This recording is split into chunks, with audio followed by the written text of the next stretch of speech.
Hospice and palliative care of Westchester is so much more than you think. Hospice entered our life at a very difficult time and gave us the tools and the time to be with my dad. And when we couldn't be there, I felt I had this amazing new member of our family that gave him the same amount of love, the same amount of compassion as we did. He arranged for us to get into hospice, and our focus shifted from trying to extend Mom's life to trying to ensure that it was as comfortable and dignified as possible for as long as possible. The worst part, I think, of Scott being sick was seeing him in pain.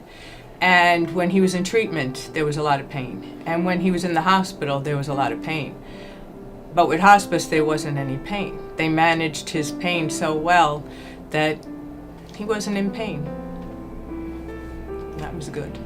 I was involved over 20 years ago, representing White Plains Hospital to establish a community-based, freestanding hospice program that would meet the needs of the residents of Westchester County and care for them at the end of their life. It was not a service or a care modality that was very well developed at that time, and it was the feeling in the community that everyone in this community would benefit from such a service.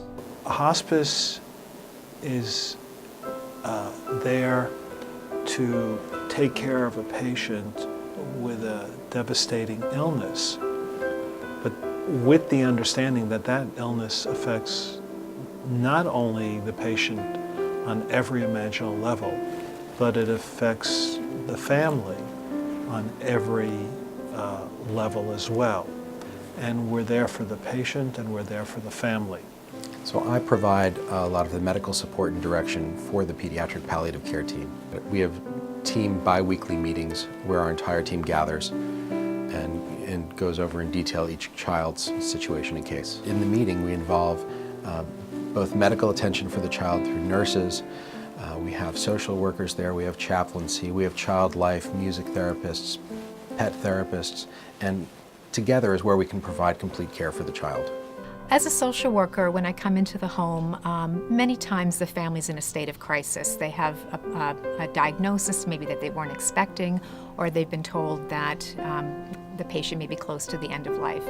And so I try my best to bring in sort of a calm presence, listening to the family, encouraging open communication, joint decision making, and really helping them to sort of understand that there still is a lot that can be done at this time in their life.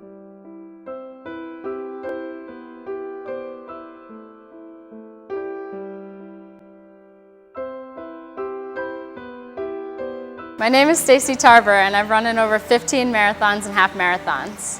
I was an NYU varsity student athlete in the cross country, track and field, and women's soccer, and I actually hold the long jump indoor school record. In cross country, I was an NCAA regional qualifier and state qualifier, and now after all that, I work for Nike. But I actually got my start in a YMCA by not learning how to swim. I had a tremendous fear of the water that I still have today, but instead of letting that define me, my instructors actually took what I was able to do best, which was blow bubbles, and turned that into my very own class. So now, when most people think of a Y and think of learning how to swim or playing basketball, I actually think of the confidence that I gained through that experience. And I think about all the caring mentors and leaders that I had who invested in me. It's about what we can do when we come together to help others, and that's why I give to the Strong Kids campaign. Won't you help?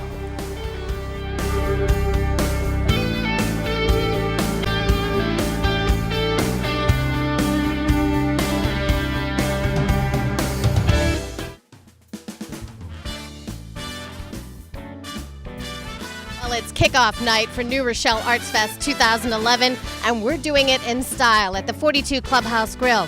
Come with me. Let's go take a look. I'm the organizer of the Arts Fest. The New Rochelle Council of the Arts really is the prime organization that is organized the fest to sort of celebrate all the arts venues that exist in New Rochelle. And let me say, although I'm entirely lacking in artistic ability, unlike Judith, I certainly can appreciate the degree to which the arts and culture really help define the character of our community. And so to have an event like this, which celebrates all the different cultural expression that's occurring in our city and raises awareness among many of our residents who may not even realize how many venues, how many different talented artists are here in New Rochelle, it's really very exciting. And I know many hundreds of New Rochelians and people from throughout the region are going to have a great weekend.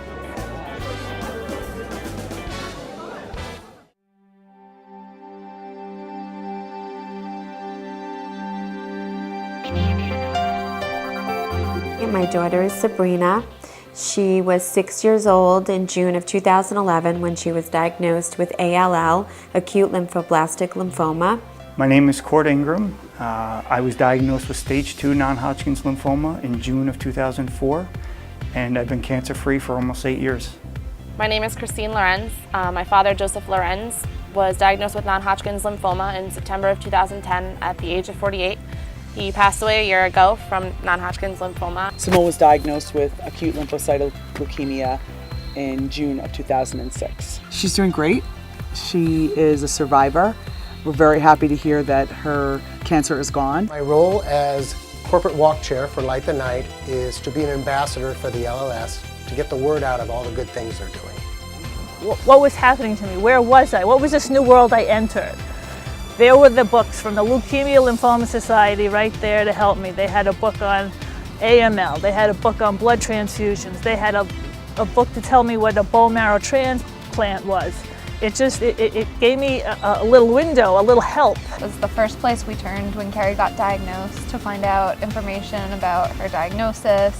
And so we really wanted to do something that would help that organization. The process of moving new treatments from the laboratory to patients is a long one and a challenging one. And the funding that LLS provides is really essential in making this happen more quickly. Young people saw Carrie's battle and how hard she fought and wanted to get involved, and I think that has been something that's really kept us going when we're doing these events. Just to see the balloons illuminated in the night sky and to see everyone participating and walking and supporting each other, supporting survivors, supporting families, supporting friends.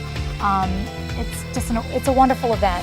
The most important reason why someone should start a team to raise funds or become a corporate sponsor is because the dollars raised today will help someone survive tomorrow.